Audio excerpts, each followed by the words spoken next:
Salut, bienvenue à la 5e partie. Nous avons décrit le processus par lequel les étoiles assemblent l'hydrogène initial du Big Bang en éléments plus lourds.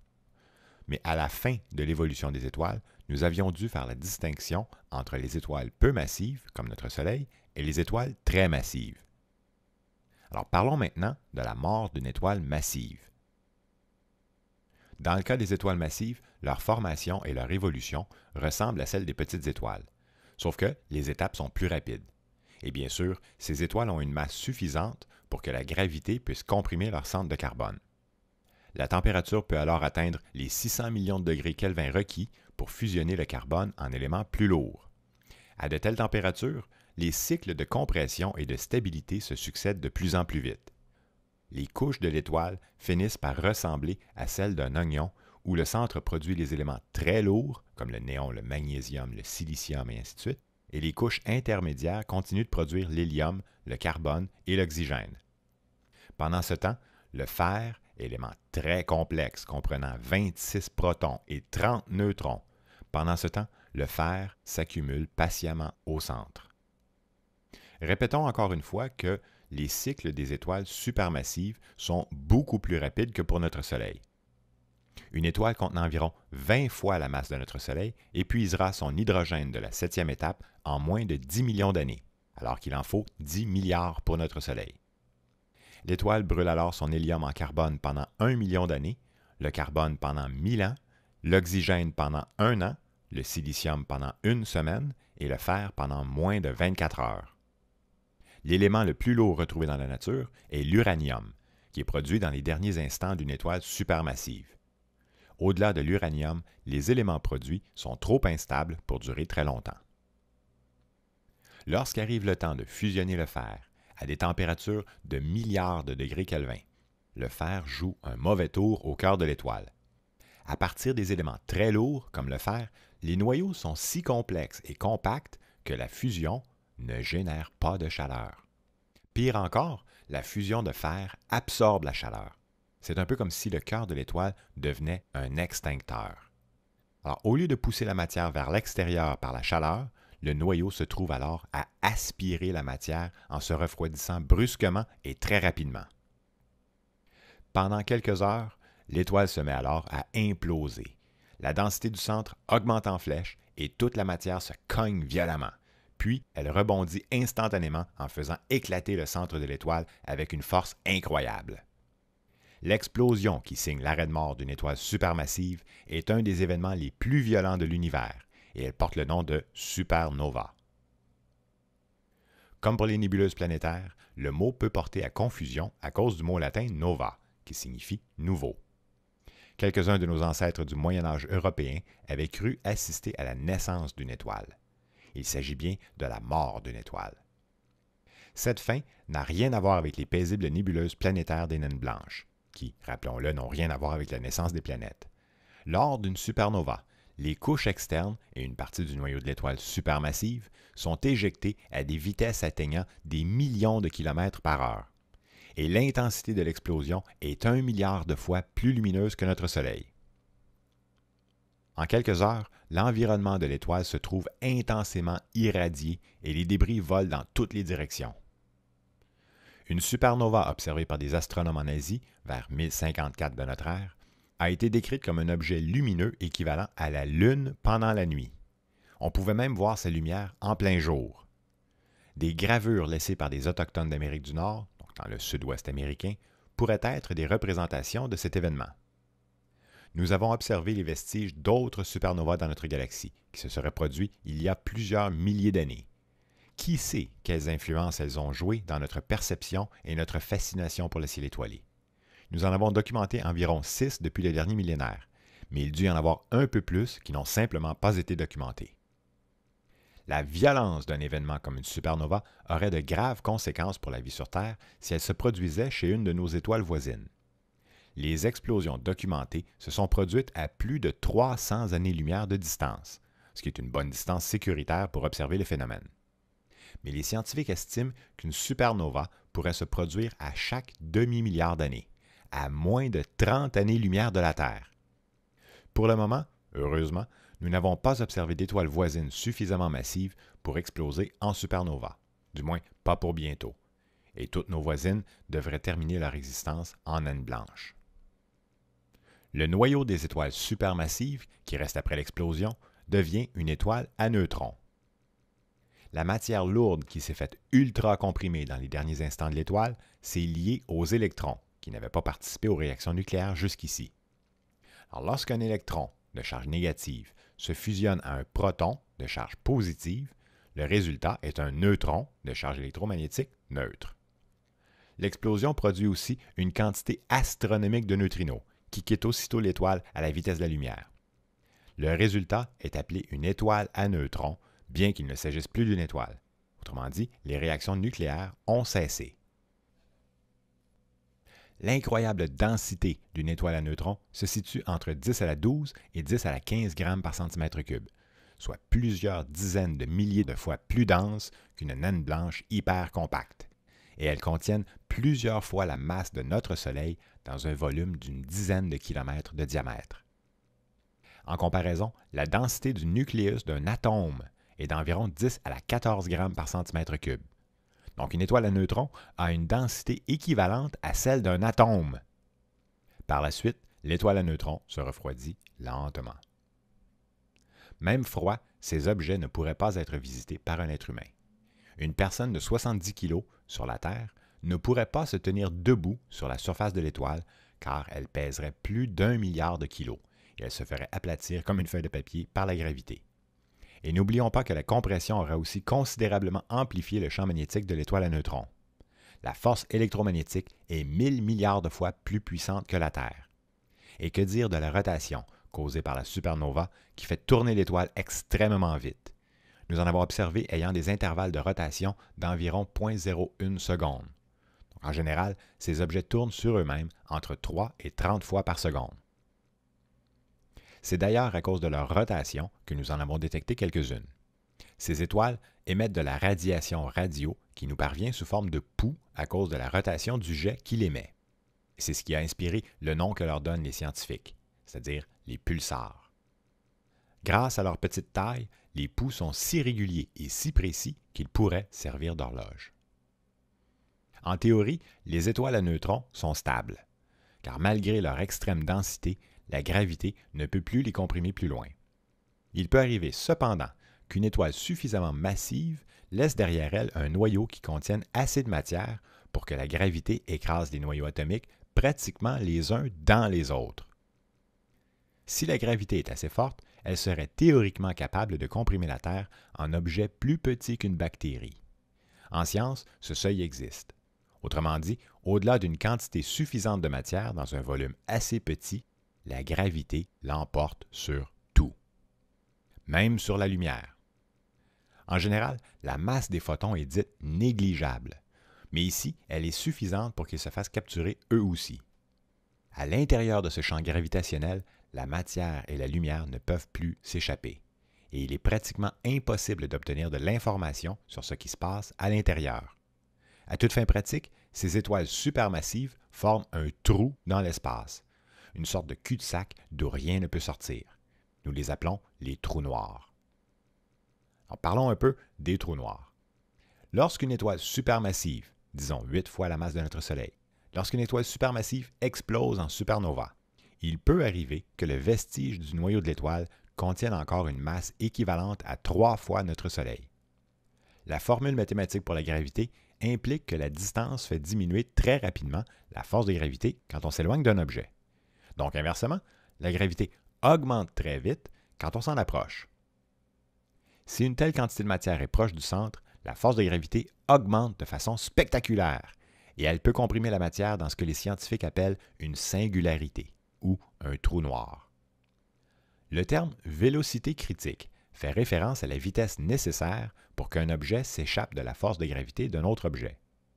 Si l'on voulait propulser une balle dans l'espace, à partir de la Terre, il faudrait lancer cette balle à 11 km par seconde pour qu'elle ne retombe jamais. Par contre, si nous pouvions comprimer la Terre pour que la même matière occupe un volume plus petit, il faudrait alors lancer la balle avec plus de force pour qu'elle puisse s'échapper. Donc sans compression, il faut aller à 11 km par seconde pour quitter la Terre. Si la Terre occupait 25 % de son volume actuel, il faudrait aller à 22 km par seconde. Et si la Terre occupait 0,1 % de son volume actuel, il faudrait aller à environ 700 km par seconde. Donc, plus la matière occupe un petit volume, plus il faut aller vite pour s'en échapper. Si la Terre occupait l'espace d'un dé à jouer, il faudrait aller à environ 300 000 km par seconde, soit la vitesse de la lumière. Et selon nos modèles scientifiques actuels, rien dans l'univers ne peut excéder la vitesse de la lumière. Si un être humain se faisait comprimer à moins de 10 à la moins 23 cm, c'est un volume plus petit qu'un proton, cet être humain disparaîtrait à jamais car la lumière qui l'approcherait ne pourrait plus ressortir.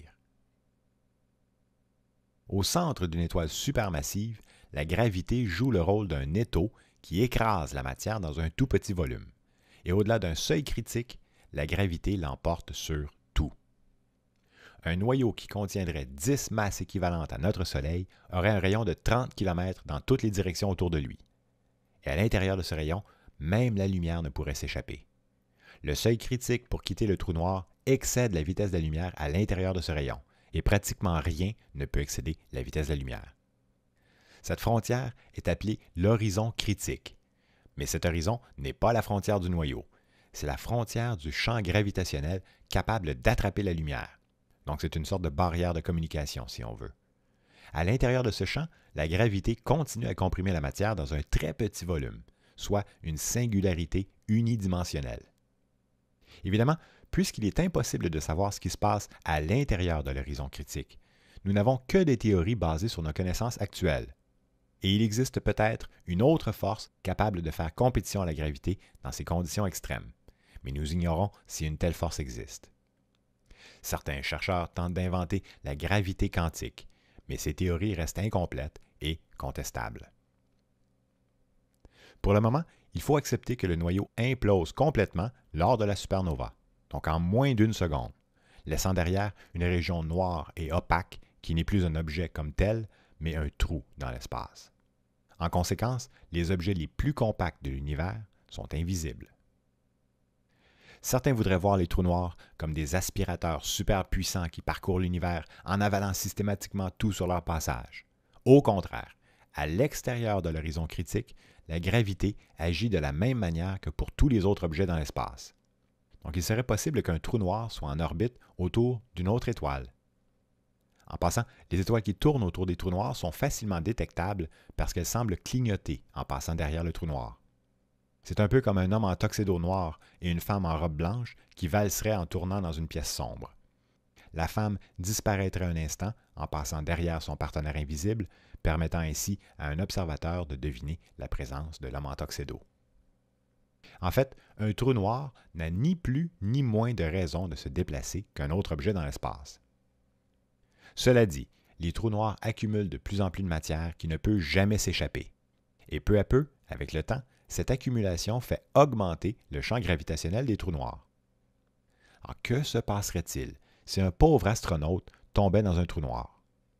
La science-fiction nous laisse rêver à des voyages qui nous mèneraient aux quatre coins de l'univers, ou même dans des univers parallèles. Malheureusement, il ne resterait pas grand-chose de l'astronaute après le voyage. Imaginons que l'astronaute plonge les pieds en premier.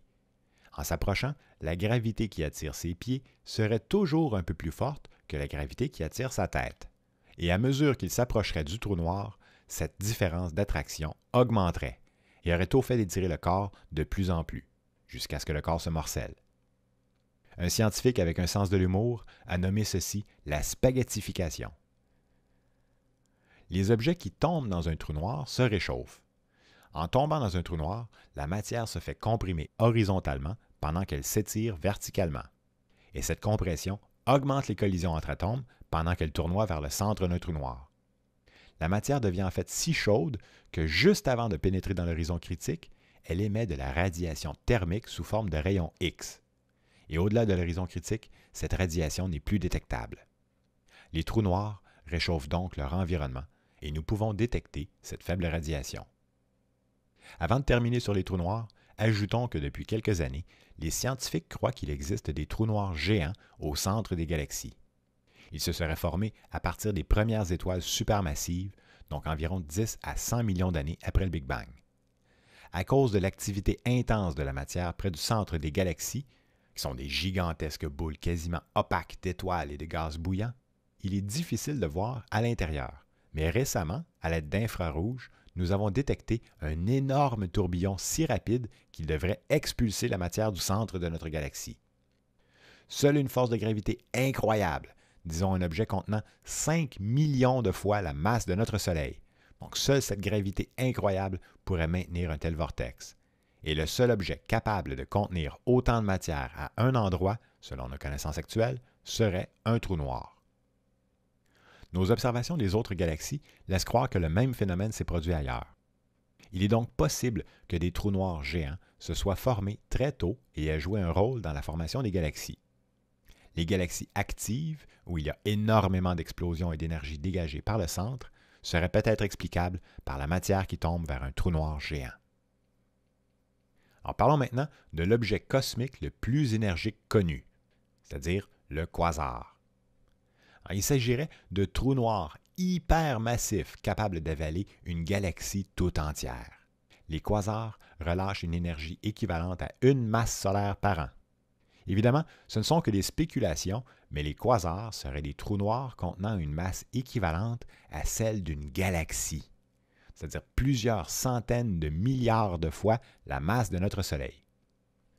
Alors, les théories développées pour expliquer notre univers nous donnent l'impression d'être sur la bonne voie, car malgré certains résultats absurdes, comme des divisions par zéro quand nous arrivons au Big Bang, la suite des événements, après la fatidique 10 à la moins 43e seconde, peuvent être expliquées par des théories vérifiables.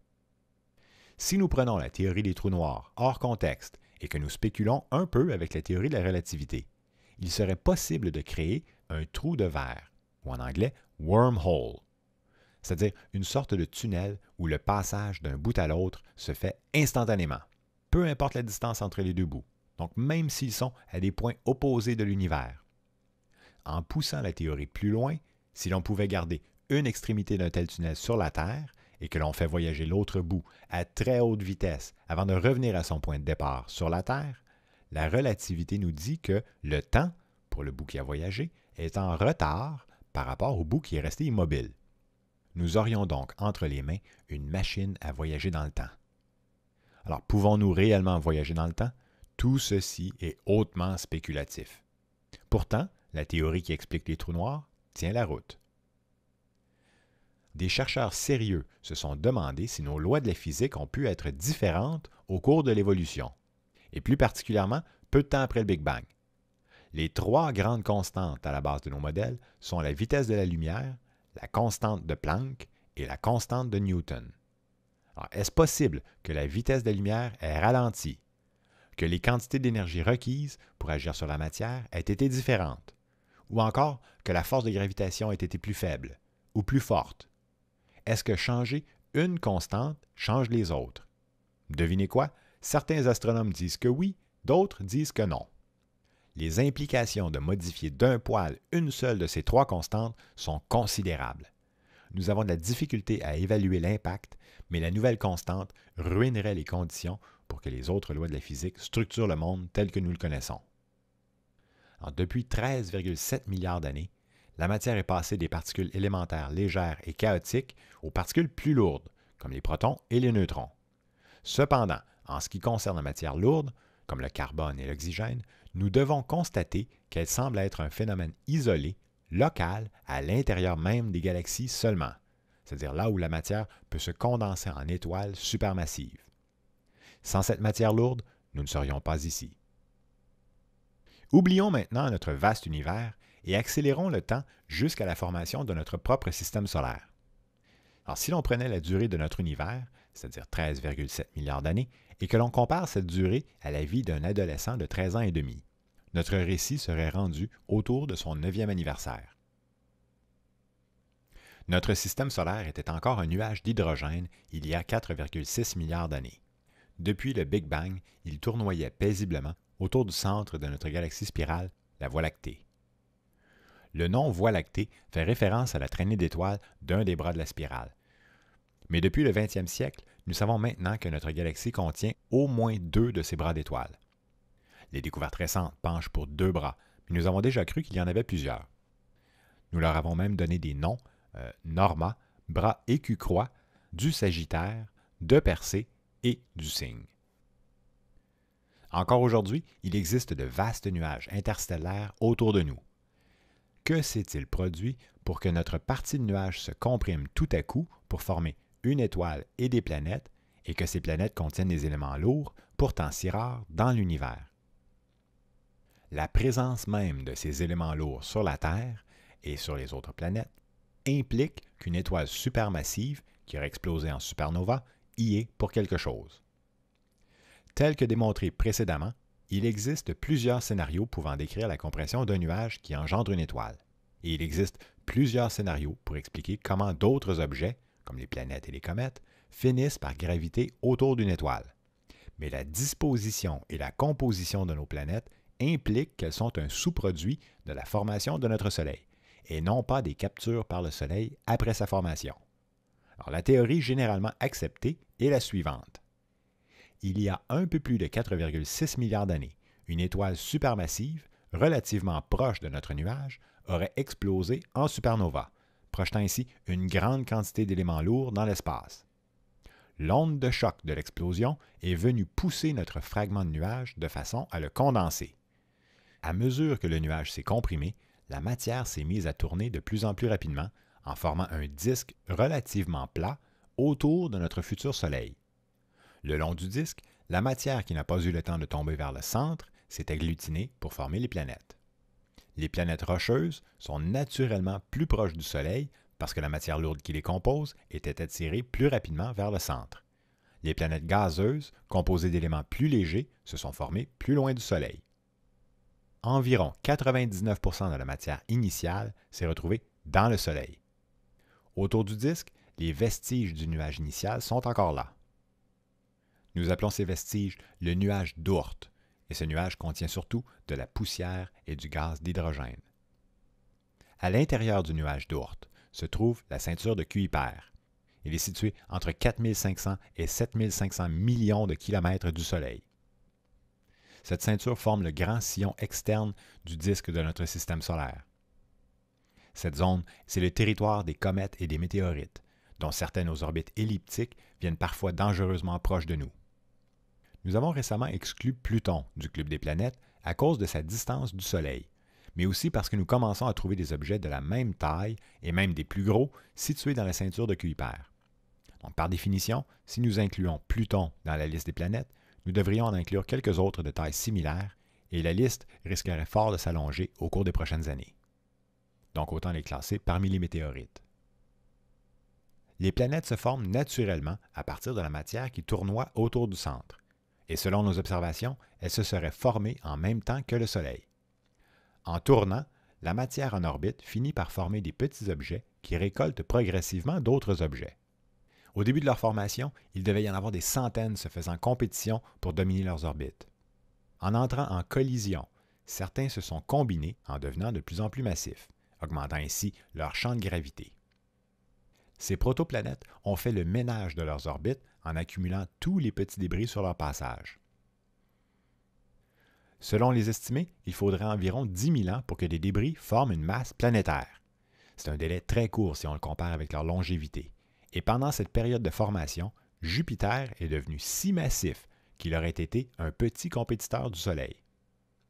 Après environ 200 millions d'années, les planètes que nous connaissons se sont formées et dominent enfin leur orbite respective. Puisque notre système solaire contient des éléments lourds et que presque toute la matière est allée dans le Soleil, alors notre Soleil contient aussi des éléments lourds. Environ 92,1% du Soleil est composé d'hydrogène et 7,8% est composé d'hélium. Les 65 autres éléments que nous retrouvons consistent moins de 0,1% de la masse du Soleil.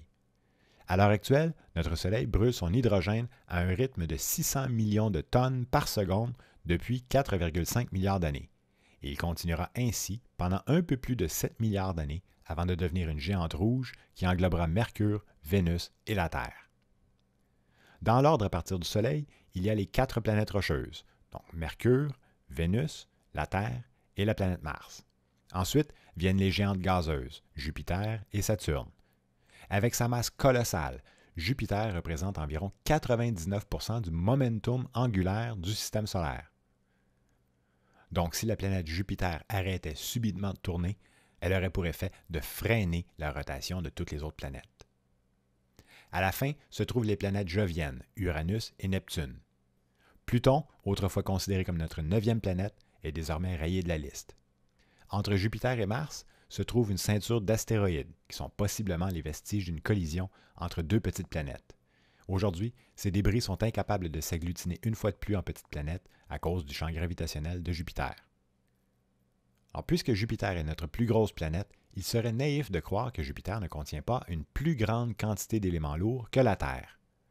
Certains scénarios placent même notre planète géante plus près de notre Soleil lors de la formation du système solaire, et la font dévier ensuite vers sa position actuelle par le champ gravitationnel de Saturne.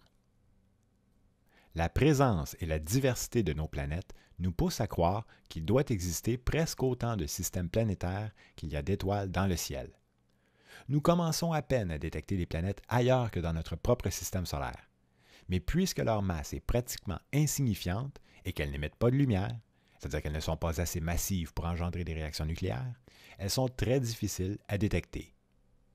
Pour le moment, nous devons nous contenter de déceler des planètes dont la masse est équivalente à celle de Jupiter et dont l'orbite est suffisamment proche de leur étoile pour causer un léger déplacement de l'étoile pendant l'orbite de la planète.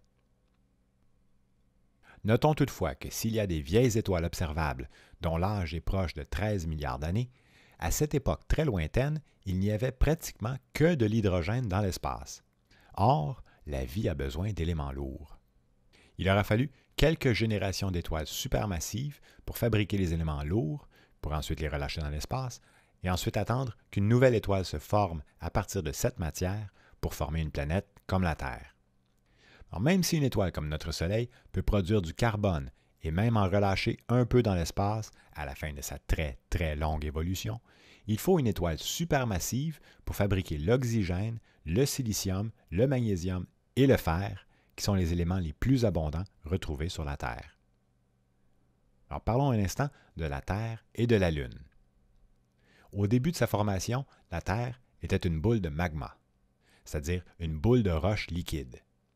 Les collisions fréquentes avec les débris et avec les autres petites planètes ont engendré beaucoup de chaleur, c'est-à-dire assez pour que le fer, le magnésium et le silicium soient à l'état liquide. Aujourd'hui, la Terre n'a pas encore fini de se refroidir. La composition de la Lune est étrangement identique à celle de la surface de la Terre, ce qui nous porte à croire, très fortement, qu'au moment où la Terre s'est formée, notre planète serait entrée en collision avec un autre astre de la taille de la planète Mars. Et parmi les débris projetés par l'impact de la collision, une partie s'est retrouvée en orbite autour de la Terre. Par la suite, en quelques millénaires selon nos estimés, ces débris se seraient accumulés ensemble pour donner la Lune. La Lune est ronde, mais ce n'est pas le cas de tous les satellites des autres planètes. En général, il faut une certaine quantité de matière, disons un diamètre d'environ 2000 km, pour que la gravité impose une forme sphérique. Ajoutons aussi qu'un objet en orbite, par définition, est constamment en train de tomber.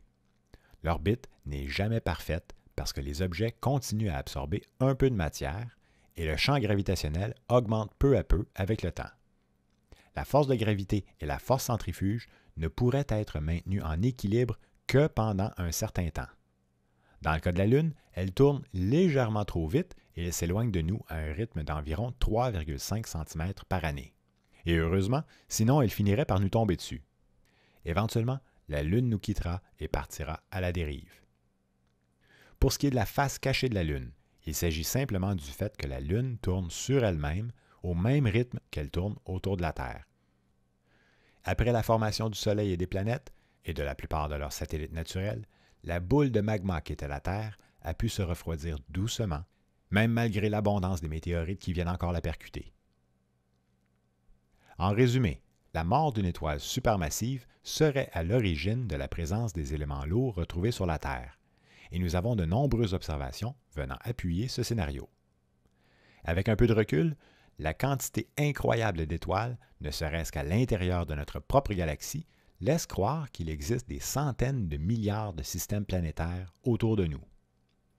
De leur côté, les vestiges des hypercompressions, les trous noirs, pourraient nous permettre d'expliquer, du moins en partie, les forces colossales à l'œuvre pour maintenir notre galaxie ensemble. Cependant, envisager que nous tournoyons lentement vers un trou noir capable d'avaler une galaxie tout entière reste un scénario peu rassurant pour notre avenir. Puisque, dans un univers où tout s'attire, nous devons être soit en expansion, soit en train de nous contracter, nos observations actuelles nous permettent de faire commencer notre récit au Big Bang. Par la suite, nos lois de la physique, même imparfaites, suffisent à expliquer comment l'énergie et la matière en sont arrivées à comprimer notre partie de nuage en formant notre Soleil et ses 8 planètes sans recours à une intervention divine. Notre récit doit donc une fois de plus restreindre sa portée en laissant tomber à leur tour les astres de notre système solaire pour se concentrer sur les événements de la Terre.